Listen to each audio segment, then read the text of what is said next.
Baik, Assalamualaikum warahmatullahi wabarakatuh.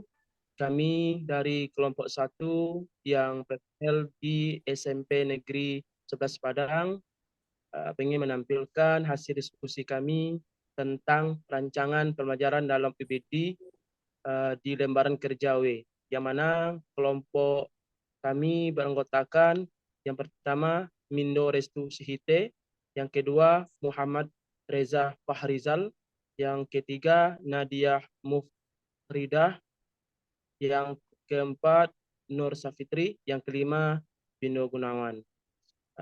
Untuk slide pertama akan ditampilkan oleh saudara Reza. Daripada Reza, dipersilahkan. Baik, dalam penyusunan rencana pembelajaran materi dinamika penduduk dengan UBD digunakan metode pembelajaran yang sama dengan modul ajar sebagai kontrol agar tidak terjadi perbedaan signifikan dalam proses penyampaian materi. Metode pembelajaran yang digunakan ialah metode PBL atau sering kita kenal dengan Problem Basic Learning.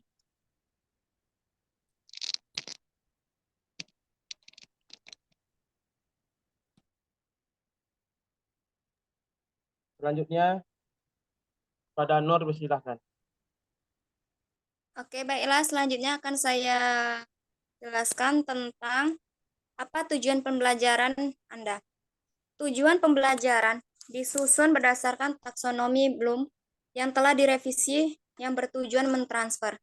Tujuan pembelajaran yang pertama itu, peserta didik dapat mengidentifikasikan dinamika penduduk, itu C2.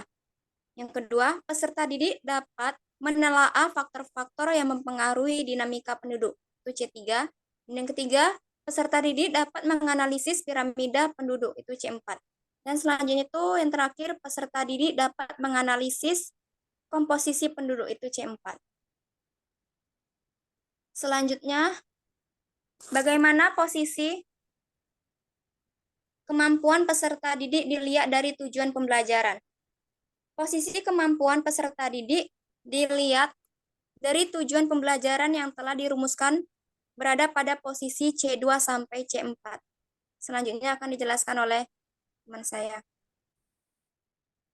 Oke, untuk selanjutnya ada mengapa tujuan pembelajaran seperti itu? Karena dengan tujuan pembelajaran itu dapat memberikan pengalaman belajar dengan pendekatan understanding by design, sehingga pada peserta didik dapat mengalami proses pembelajaran baru dan membantu peserta didik lebih aktif dalam proses pembelajaran dan memahami tentang dinamika penduduk dari satu kasus dan berita yang ditayangkan. Slide selanjutnya.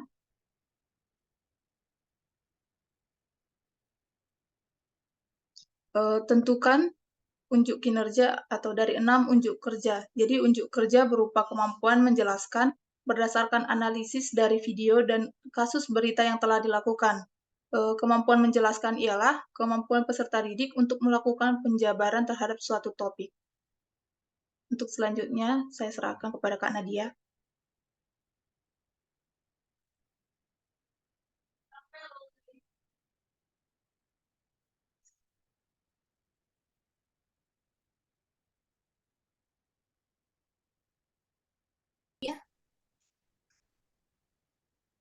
Selanjutnya itu apa kriteria yang akan dinilai untuk dipahami.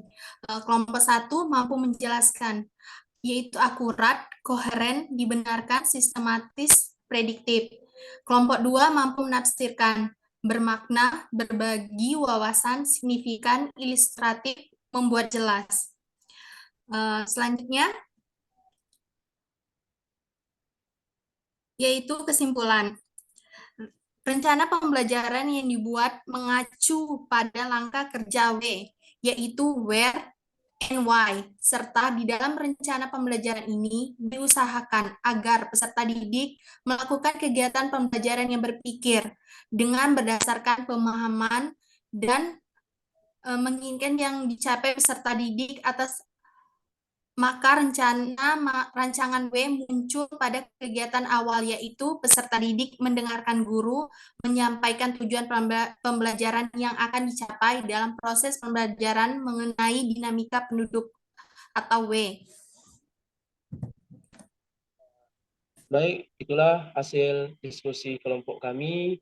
Banyak dan salah, kami mohon maaf. Saya tutupi dengan membaca wassalamualaikum warahmatullahi wabarakatuh.